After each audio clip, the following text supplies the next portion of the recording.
فلا يمرون على ملئهم من الملائكة إلا قالوا ما هذا الروح الطيب আল্লাহর ফেরেশতা সমস্ত মহাকাশ ঘিরে আছেন। তো মহাকাশের সকল জায়গাতে আল্লাহর ফেরেশতা, এক আসমান থেকে আরেক আসমানের কত ফেরেশতা আছে এটা আল্লাহ ছাড়া কোনো কেউ জানে না।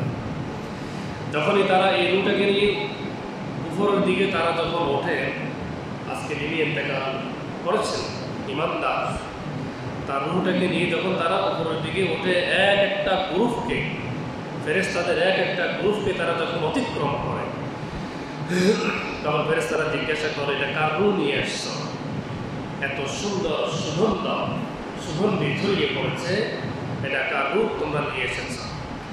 তখন এই রুহটাকে যারা রেসপন্সিবল, তারা দায়িত্বে আছেন, তখন তারা বলেন যে আমরা যে রুহটাকে আমরা ক্যারি করে নিয়ে যাচ্ছি পরে, এটা হচ্ছে ফায়াকুলুনা ইবনে ফুলান বিআহসানি আসমাইহি আল্লাতী কানু ইউসাম্মা বিহা ফিদ দুনিয়া।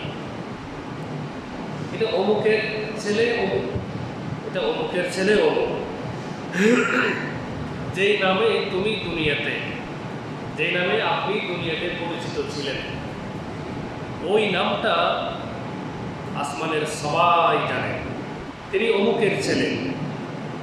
যেই নাম ধরে আপনাকে দুনিয়াতে মানুষ ডাকে,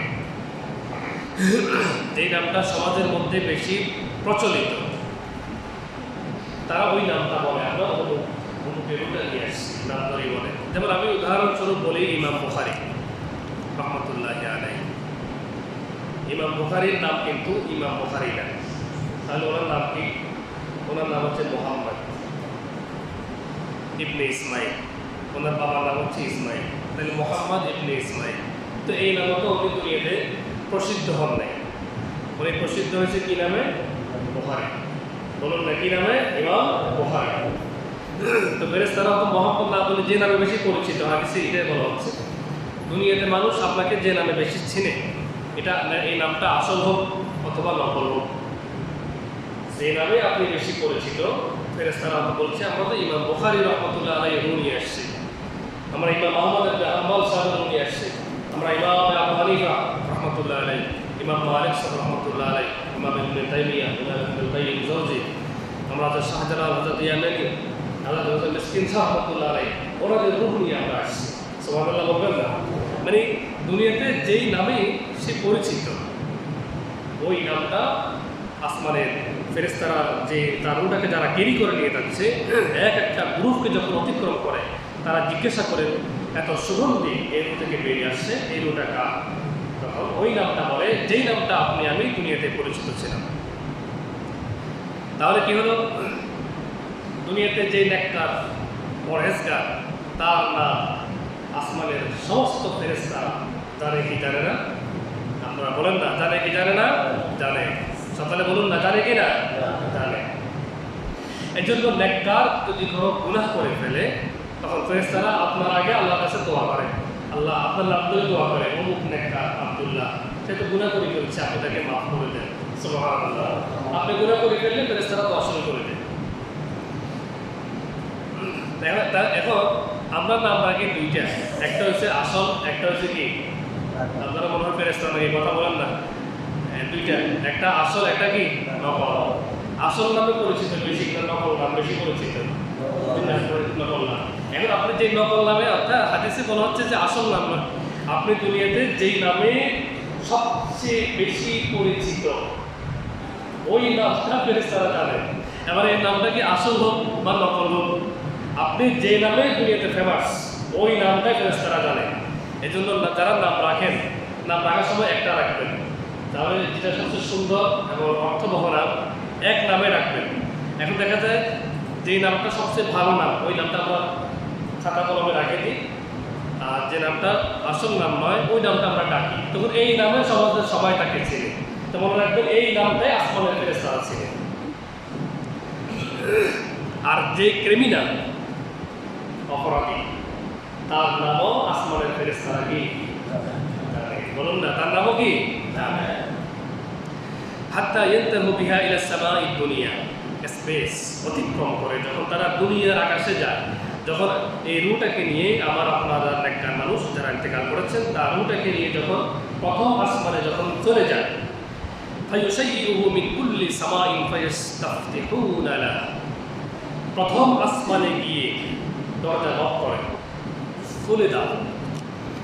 তারা যখন দেখে যে নেককারের রূহ নিয়ে আসছে তখন তারা বিদায়, দরজা তো খুলে দেয়, পাশাপাশি তাকে এই রুটাকে বিদায় জানানোর জন্যে আসমানের প্রথম আসমানের একটা ফেরেশতাদের একটা বিশাল একটা গ্রুপ মিছিল করে তাকে স্বাগত জানিয়ে আরেকটা আসমান পর্যন্ত তাকে পৌঁছিয়ে দেয়। সুবহানাল্লাহ। মানে এত সম্মান, এত কংগ্রেচুলেশন আপনার জন্য, এত অভ্যর্থনা, লাখ কোটি কোটি ফেরেশতা আপনাকে একটা আসমান থেকে আরেকটা আসমানে আপনাকে নিয়ে যাচ্ছে অত্যন্ত সযত্নে আদরে, মিছিলে মিছিলে। আপনি হচ্ছেন সবাই মধ্যমণি, যেহেতু আপনি নেককার, সেখানে দরজা খোলার জন্যে আওয়াজ দেওয়া হয়, দরজা খুলে দেওয়া হয়। এভাবে ফেরেশতারা প্রথম আসমান থেকে আরেকটা আসমান, ওই আসমানের ফেরেশতারা আবার তার সাথে এক হয়ে আরেক আসমান পর্যন্ত পৌঁছে দেয়, আবার ওই আসমানের ফেরেশতারা বিশাল একটি গ্রুপ হয়ে আবার তাকে আরেকটা আসমানে পৌঁছে দেয়। এইভাবে যেতে যেতে 7 আসমান শেষ করে সেখানে আল্লাহ তাআলার কাছে পারমিশন চায় যে আল্লাহ, আপনার অমুক বান্দার রূহ নিয়ে এসেছি, আজকে যিনি ইন্তেকাল করেছে যদি ঈমানদার হয়, আপনার অমুক বান্দা আব্দুর রহমানের রূহটা নিয়ে আসছি। তখন আল্লাহ তাআলা হুকুম দেন, উকতুবু কিতাবা আবদি ফি ইল্লিয়িন। আল্লাহ তাআলা নিজে বলতেছেন এই কথাটা, আমার এই বান্দার রূহের রেজিস্ট্রেশন ইল্লিয়িনের মধ্যে করে ফেল। সুবহানাল্লাহ বলবেন না? কি সুসংবাদ তার জন্য লেখা হয়ে গিয়েছে, তিনি নেককারদের অন্তর্ভুক্ত হয়ে গেলেন চিরদিনের জন্য। ওয়াউইদুহু ইলাল আরদি ফি জাসাদিহি, আল্লাহ তাআলা বলেন এবার তাকে জমিনে নিয়ে যাও, তার শরীরের সঙ্গে রূহটাকে ফিট করে দাও, যেখানে তাকে দাফন কাফন করা হবে ওই রূহটাকে নিয়ে সেখানে নিয়ে যাও।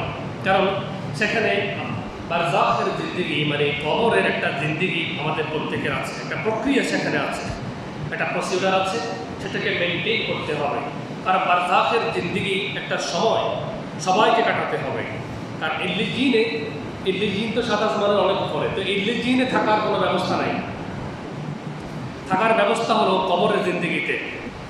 ইনশাআল্লাহ যখন কিয়ামত কায়েম হবে তখন এই সম্মানিত এই রূহটাকে তার দেখে দিয়ে তাকে কিয়ামতের ময়দানের মাধ্যমে, হিসাব নিকাশের মাধ্যমে সে আবার জান্নাতে রওনা হয়ে যাবে। সুবহানাল্লাহ। কিন্তু জান্নাতে রওনা হওয়ার আগ পর্যন্ত তাকে বারজাখের একটা বিশাল জিন্দেগি তাকে অতিবাহিত করতে হবে। এটাই হচ্ছে কথা। কারণ কি, এত নেককার হওয়া সত্ত্বেও বারজাখের জিন্দেগি কবরে থাকতে হবে কেন? ফাইন্নী মিনহা খালাকতুহু ওয়া ফি উইদুহু ওয়া মিনহা উখরিজুকুম তারাতান উখরা। আল্লাহ তাআলা বলেন আমি তাকে মাটি থেকে সৃষ্টি করেছি এবং তাকে আমি আবার দ্বিতীয়বার মাটির মধ্যে আবার নিয়ে যাব কবরে। আবার যখন সময় হবে আবার এই মাটি থেকে বের করে নিয়ে আসবেন কে? সকলে বলুন না, কে? এই জন্য মাইয়ত যখন মারা যায়, আমরা তাকে যখন কবরের মধ্যে যখন রাখি, লাশ যখন কবরে রাখার সময় আমরা একটা দোয়া করি। এরপর আমরা যখন মাটি দিই তখন আমরা বলি কি, মিনহা খালাকনাকুম। মাটির সাথে এটা দোয়াটার একটা আছে, একটা মিল আছে। মিনহা খালাকনাকুম বলুন, ওয়া ফিহা নুঈদুকুম ওয়া মিনহা নুখরিজুকুম তারাতান উখরা। এখন অনেকে মনে করে যে আমরা মনে হয় এটা যিনি মারা গেছেন যাকে মাটি দিচ্ছি তার জন্য আমরা দোয়া করতেছি। এখানে কোনো মাইয়তের জন্য কোনো দোয়া নাই। মানে আমরা দোয়াটা করতেছি যাকে কবরে দিচ্ছেন, মাটি দিতে দিতে আমরা বলতেছি মিনহা খালাকনাকুম, এটা বলতেছি। অনেকে মনে করে যে এটা তার জন্য দোয়া করতেছি, আসলে এখানে তার জন্য এই আয়াতে কোনো দোয়া নাই। তো এটা করেন কেন? এটা এই খামাকা করেন না, খামাকা তো করেন না। আল্লাহ তাআলা চান যে আমরা যেন লিসান নিই। এটা অর্থ কি, যে আমি তোমাকে মাটি দিয়ে সৃষ্টি করছি, আবার এই মাটির মধ্যে তোমাকে নিয়ে যাব, আবার মাটি থেকে তোমাকে উঠাবো। তাহলে এই দোয়াটা কি মইয়তের জন্য না আমাদের জন্য? আমরা যেন লিসান নিই, আমরা যেন স্মরণ করি যে মাটি দিয়ে তো আমাকে সৃষ্টি করছে আল্লাহ, এই মাটির মধ্যে আল্লাহ আমাকে আবার নিয়ে যাবেন। যেভাবে আমার ভাইকে আমরা কবরের মধ্যে এখন রাখতেছি, ঠিক আমাকে এই কবরের মধ্যে আবার ঢোকানো হবে, আবার এই কবর থেকে আল্লাহ আমাকে আবার চিন্তা করবেন। তাহলে এটা হচ্ছে যে এই আয়াতটা আমরা পড়ি শুধু আমরা স্মরণ করার জন্য এই বিষয়গুলি, যে মাটি দিয়ে আল্লাহ সৃষ্টি করছেন, এই মাটি দিয়ে তোমাদেরকে আবার কবরে নিয়ে যাওয়া হবে, আবার এক সময় এই মাটি থেকে তোমাদেরকে আল্লাহ তাআলা উঠিয়ে আনবেন কিয়ামতের ময়দানে। তাহলে সে এখন আলাদা বার্তার দিকে অবস্থান করছে। যখন তার রূহটাকে যখন তার শরীরের মধ্যে যখন দিয়ে দেওয়া হয়, আর তাকে যখন সে আছে আল্লাহ হুকুমের রূহটাকে তার রূহটাকে দিয়ে দাও। এরপর কি হয়? ফায়াতিহি মালাকান। এরপর যখন কবরের জিন্দেগি চলে আসে, দুইজন ফেরেশতা তার কবরে আসে। এটা আপনারা জানেন। বলুন কয়জন ফেরেশতা? দুইজন। এখন এই যে একটা জার্নি হয়ে গেল, আমি একটু ব্যাখ্যা দিই। এই যে 7 আসমান ভেদ করে, নাম 7 আসমান ভেদ করে এদিকে মানুষ কবর করার কাজ করতেছে, পাশ কাটতেছে, হ্যাঁ, আপনার এই দেহটাকে ওখানে রাখার জন্য কবরে। আবার এই ফাঁকি দিয়ে হয়তো 1 ঘন্টা 2 ঘন্টা 3 ঘন্টা সময়ের মধ্যে তার রূহটাকে 7 আসমান ভেদ করে আল্লাহ তাআলার কাছে নিয়ে সেখানে তার নামটাকে রেজিস্ট্রেশন করে, আবার তার রূহটাকে 7 আসমান থেকে আনতে আবার জমিনের মধ্যে তার দেহে এটাকে ফিট করে দেওয়া হলো। তাহলে এখানে কত বছর সময় লাগছে আপনি বলবেন? এটা অতি অল্প একটা সময়। এই হিসাব দুনিয়ার ক্যালকুলেশনে কম্পিউটারে করলে কোনো হবে না। এটা আল্লাহর কুদরতের হিসাব। যেমন মেরাজ, নবী করিম সাল্লাল্লাহু আলাইহি ওয়াসাল্লাম তিনি যখন মেরাজ শরীফে গিয়েছিলেন, তো 7 আসমান ভেদ করে তিনি গিয়েছিলেন। তিনি জান্নাত দেখেছেন, জাহান্নাম দেখেছেন, আল্লাহ পাকের সাথে কথা বলেছেন। আবার তিনি যখন মেরাজ থেকে যখন আবার দুনিয়াতে আসতেন, এসে তিনি দেখেন যে বিছনা মোবারক থেকে তিনি উঠে গেছেন, ওই বিছনাটা এখনো গরম, এবং তিনি যে পানি দিয়ে ওযু করেছেন, এই পানিটা এখনো কি করতেছে? এখনো গড়াগড়ি করতেছে, এটা এখনো জায়গার মধ্যে পৌঁছায় নাই। এই ফাঁকি দিয়ে তিনি 7 আসমান ভেদ করে আল্লাহর সাথে দিদার করে জান্নাত জাহান্নাম দেখে কত লক্ষ বছর ধরে মেরাজ অতিক্রম করলেন। এখন আপনি যদি বলেন এটা কি করে সম্ভব? এটা হচ্ছে আল্লাহ তাআলার কুদরত। বলুন এটা কার কুদরত? এটা আল্লাহ তাআলার কুদরত, এটা গায়বের বিষয়। এই হিসাব আমি আপনি কম্পিউটারে সারাদিন যদি আমরা হিসাবের মধ্যে কম্পিউটারে বসে যাই, এই হিসাব মিলানো সম্ভব নয়। এটা একমাত্র আল্লাহ তাআলার কুদরত, আল্লাহ তাআলার কুদরতের পক্ষে সম্ভব। ঠিক তেমনিভাবে একজন মাইয়িত যখন মারা যায়, তার রূহটাকে 7 আসমানের উপরে ওঠে, এই লিখিনের মধ্যে তাকে রেজিস্ট্রেশন করে এই অল্প সময়ের মধ্যে, আবার তার রূহটাকে কবরের মধ্যে ফিট করে দেওয়া হয়। এখানে সমস্ত টাইম মেইনটেইন করে একমাত্র আল্লাহ পাকের কুদরত। ফায়াতিহি মালাকানে ফায়ুজলিসানি ফায়াকুলান। রূহ যখন ফেরত দেওয়া হয় তার দেহের মধ্যে, তখন 2 জন ফেরেশতা তার কবরে আসে, তাকে প্রশ্ন করে। এবার প্রশ্ন করার পালা। বলুন তো প্রশ্ন কয়টা করে? বলুন সবাই, প্রশ্ন কয়টা করে? 4টা। আমি বলছি 4টা, আমি হাদিস থেকে বলবো। প্রশ্ন কয়টা? আজকে 4টা। আগে শুনছেন 3টা, আজকে থেকে 4টা। বলুন বললা সবাই, বলুন কয়টা প্রশ্ন করা হবে? 4টা। সবাই আওয়াজ করে বলুন কয়টা প্রশ্ন? 4টা প্রশ্ন করা হবে। ফেরেশতারা তাকে প্রথমে জিজ্ঞাসা করে যে মান রব্বুকা, আপনার রব কি? আপনার রব কি? আপনি যদি এটা সারাদিন যদি এখানে মুখস্থ করে যান, নামাজ কালাম না পড়ে, এটা একটা প্রশ্ন, সারাদিন মুখস্থ করে যান, কোনো কাজ হবে না। আর পড়া কোনো বাংলা ভাষা নাই, কোনো আরবি ভাষা। আপনি আরবি যদি নাও জানেন, সেখানে ইউসাব্বিতুল্লাহু আল্লাযীনা আমানু ফিল হায়াতিদ দুনিয়া ওয়া আল কাওলু সাবিতু ফিল হায়াতিদ দুনিয়া। যদি ঈমানদার হন, আল্লাহ আপনাকে এই সুন্দর অ্যানসারগুলি দেওয়ার তৌফিক দান করবেন। সুবহানাল্লাহ। আপনি ভাষা শিখে যেতে হবে না। যদি ঈমানদার হন, আল্লাহ আপনাকে তৌফিক দিবেন। ফায়াকুলু রাব্বি আল্লাহ। সে তখন বলবে, কি সুন্দর করে বলবে, আমার রব কে? আপনারা সবাইকে আওয়াজ করে বলুন না, আমার রব কে? আল্লাহ। সে বলবে ইয়াকুলু রাব্বি আল্লাহ। প্রথম অ্যানসার সে দিয়ে ফেলল সহিহ। তাকে দ্বিতীয় প্রশ্ন করা হবে, ফায়াকুলু লিমা দীনুক। আপনার দিন কি ছিল? আপনি কোন ধর্মের অনুসারী ছিলেন? আপনি কোন ধর্মকে আপনি প্র্যাকটিস করেছেন? আপনি কোন ধর্মকে পালন করেছেন? খুব সুন্দর করে বলবে। তখন সে বলবে ফায়াকুলু দীনি আল ইসলাম। আমি ইসলামের মধ্যে ছিলাম, দিন ইসলামের উপর আমি ছিলাম। 3 নম্বর প্রশ্ন তাকে করবে, মা হাযা রাজুলুল্লাযী বুইসা ফীকুম।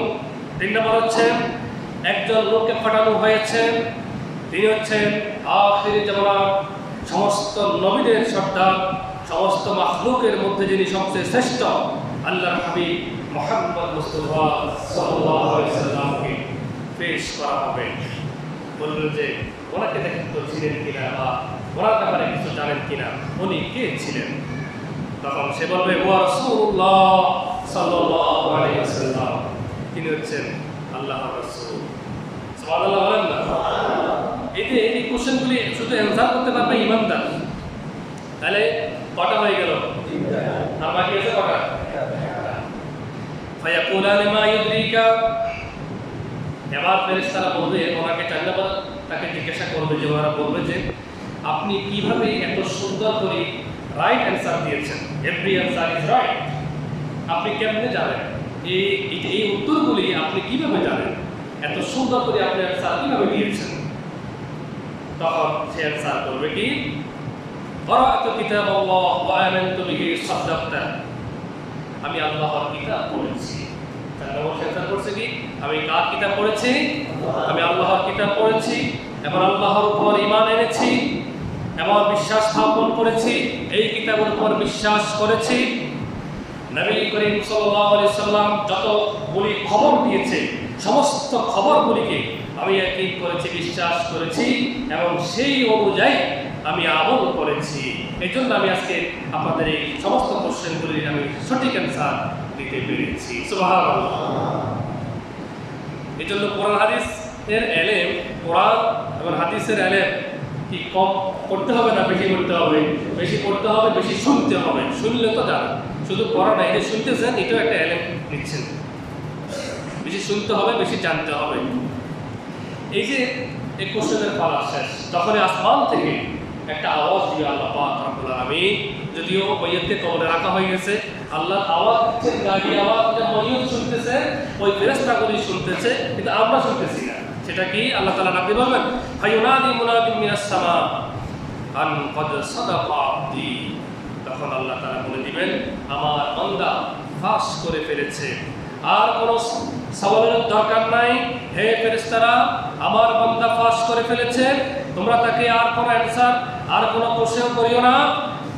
আল্লাহ তাআলা বলবে, আফরিশুহু মিনাল জান্নাহ, তাকে তোমরা এখন জান্নাতে রাইট মেহমানদারি করো, অর্থাৎ জান্নাতের পোশাক তাকে পরিধান করে দাও। সুবহানাল্লাহ, সুবহানাল্লাহ।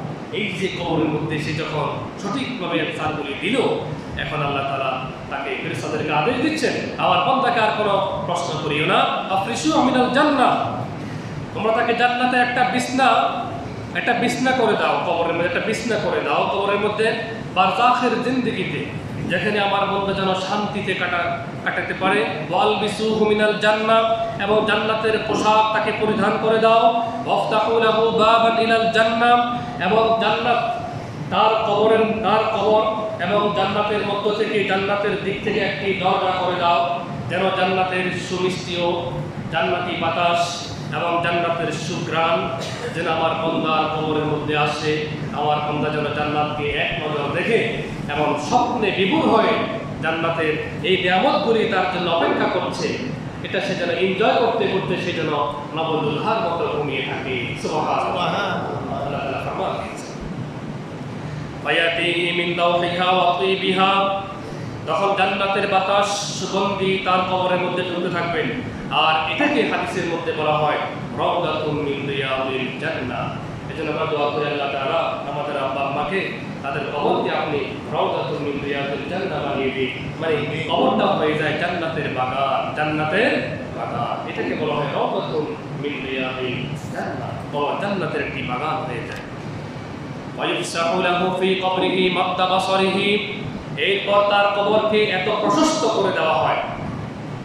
কত বড় তার কবরকে, কত বিশাল করে দেওয়া হয়। হাদিসের মধ্যে আল্লাহ রাসূল বলছেন, তার চোখের দৃষ্টি যতদূর যায়, যতটুকু তার চোখের দৃষ্টি যায়, যেখানে গিয়ে তার চোখের দৃষ্টি থেকে এই পর্যন্ত তার কবরকে প্রশস্ত করে দেওয়া হয়।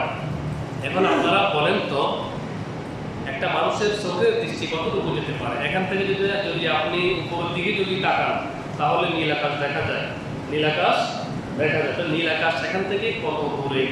ডাইনে বামে তাকালে আপনার চোখের দৃষ্টি কত দূরে যাচ্ছে? আমরা রাসূল বলছেন, চোখের দৃষ্টি যেখান পর্যন্ত গিয়ে থাকে এই পরিমাণ তার কবরকে প্রশস্ত করে দেওয়া হয়। সুবহানাল্লাহ বলুন। এখন আপনারা বলবেন, তাহলে বুঝলাম, যদি একজনের কবর যদি এত বিশাল হয়ে যায়, তো এই কবরস্থানে যদি কোনো 3 জন 4 জন 5 জন যদি নেককার থাকে, তাহলে এত বিশাল জায়গা কেমনে দিন? এখন দেখেন, আপনি যদি কোনো দুনিয়ার জায়গা ভাবেন, দুনিয়ার যদি কোনো দুনিয়ার জায়গা জমি মাপেন তাহলে এটাকে দুনিয়ার জায়গা জমি মাপলে হবে না, কারণ তিনি এখন কি দুনিয়াতে আছেন না বারজাখে আছেন? সকালে আওয়াজ করে বলো, তিনি কি দুনিয়াতে আছেন না কবরে আছেন? কবরে। তাহলে কবরটা আমাদের জন্য কি গায়েব? বলুন আমাদের জন্য কি গায়েব।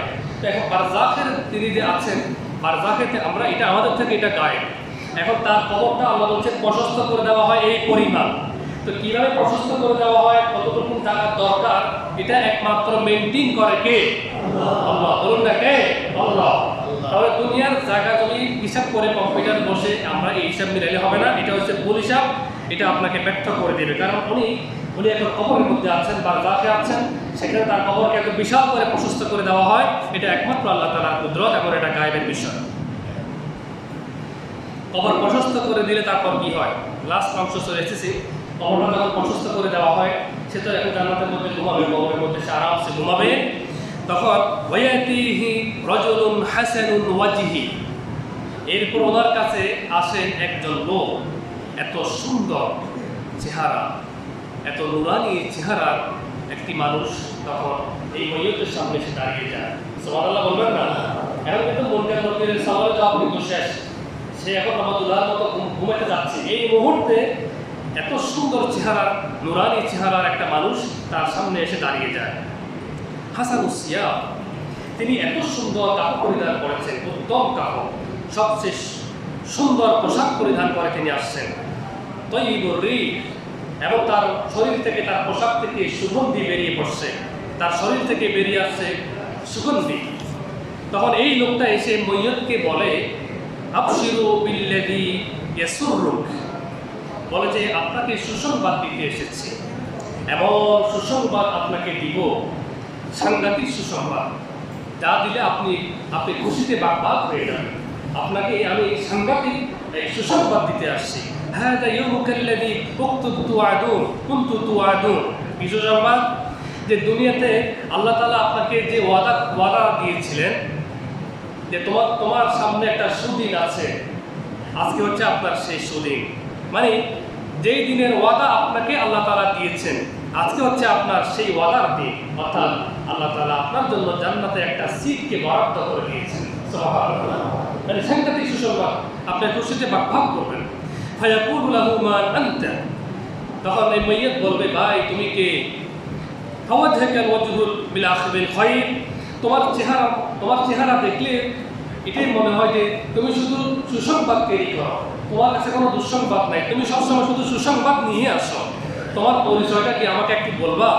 তখন সে বলে, ফায়াকুলু আন আমালুকা সালিহ, আমি হলাম, তুমি আমাকে ছিল না, আমি তোমার খুবই পরিচিত, আমি তোমার নেকামল, আমি তোমার কি নেকামল। আল্লাহ তাআলা আমাকে মানুষের সুরতে তোমাকে সুসংবাদ দিতে এই কবরের মধ্যে আল্লাহ তাআলা আমাকে নিয়ে এসেছেন। কিন্তু আমি তোমার সাথে সবসময় ছিলাম, যাকে তুমি সবসময় লালন করেছ, অনেক কষ্ট করে তুমি নেকামল করেছ, তোমার সমস্ত নেকামলগুলিকে আল্লাহ তাআলা আজকে মানুষের সুরত দিয়ে তোমার বারজাখে আমাকে এনে তোমাকে সুসংবাদ দেওয়ার জন্য আল্লাহ তাআলা পাঠিয়েছেন। বলুন না সুবহানাল্লাহ। এতগুলি সুসংবাদ শোনার পরে এবার আব্দুল্লাহ কবরের মধ্যে কি বলবে জানেন? এই যে ময়্যত কি বলবে, রব্বি আকিমিস সা, সে নিশ্চিত হয়ে গেছে, কনফার্ম হয়ে গেছে যে তার জন্য জান্নাত নিশ্চিত। এখন সে খুশিতে আল্লাহকে বলবে, আল্লাহ আপনি কিয়ামত নিয়ে আসেন, এই মুহূর্তে কিয়ামত করে দেন, হাসর নাসর হিসাব নিকাশ করে দেন, আমি জান্নাতে চলে যাই। সুবহানাল্লাহ। সে এখন তাড়াহুড়া করবে, হাত্তা আরজি ইলা আহলিহি ওয়া মালিহি, সে বলবে আমি আমার এই সমস্ত সুসংবাদগুলি আমি আমার ছেলেকে বলতে চাই, আমার বিবিকে বলতে চাই, আমার মাকে, আমার বাবাকে বলতে চাই, যারা কান্না করতেছে আমার জন্য এত সুসংবাদ আজকে, তারা তো জানে না, আপনি কিয়ামত করে দেন, আমি সমস্ত সুসংবাদগুলি আমার পরিবারকে আমি জানিয়ে দিই। সুবহানাল্লাহ। কিন্তু আল্লাহ তাআলার ফয়সালা হচ্ছে এখন কিয়ামত হবে না। আল্লাহ তাআলা তাকে বলবেন, তুমি এখন নাবদুলহার মতো ঘুমিয়ে থাকো, নাবদুলহার মতো তুমি ঘুমিয়ে পড়ো। অন্য একটা হাদিসের মধ্যে আছে, ফেরেশতারা তাকে বলবেন, তুমি একেবারেই নাবদুলহার মতো ঘুমিয়ে থাকো, আরামসে ঘুমাও, তোমার কোনো কষ্ট হবে না। যেদিন হাসরের ময়দান কায়েম হবে, সেদিন আল্লাহ তাআলা তোমাকে আবার ঘুম থেকে জাগ্রত করবে। এই গেল একজন ইমানদার এবং নেককার পরহেজগার মানুষের রূহ কবজা হয় কীভাবে এবং কবরের জিন্দিগিতে তাকে কীভাবে শোয়ানো হয় এবং তার জন্য সেখানে কী কী বালাখানা রয়েছে। এই জন্য এই নেককার এই মইয়ত যদিও সে এখন জান্নাতে যাচ্ছে না, কিন্তু সে জান্নাতের এত এত সুসংবাদ, এত এত নিয়ামত কথাগুলি সে যখন জানতে পারলো, চোখে দেখতে পারলো, তখন সে জান্নাতের স্বপ্নে বিভোর হয়ে এই নিয়ামতগুলিকে এনজয় করতে করতে করতে করতে সেই মাহমুদুল্লাহর মতো এই কবরের মধ্যে সে আরামসে ঘুমিয়ে আছে। বলুন সুবহানাল্লাহ। আল্লাহ তাআলা আমাদেরকে নেককার পরহেজগারের হাওলাতে, ইমানের হাওলাতে নেক আমল নিয়ে এই দুনিয়া থেকে বারজাখের এই কবরের জিন্দেগিতে যাওয়ার আল্লাহ আমাকে আপনাকে আমাদের সবাইকে তৌফিক দান করুন। বলুন না আমিন। সকলে বলুন না আমিন। ওয়া আলাইনা ইল্লাল বালাগ। সকলে কবরের জিম্মা রেখে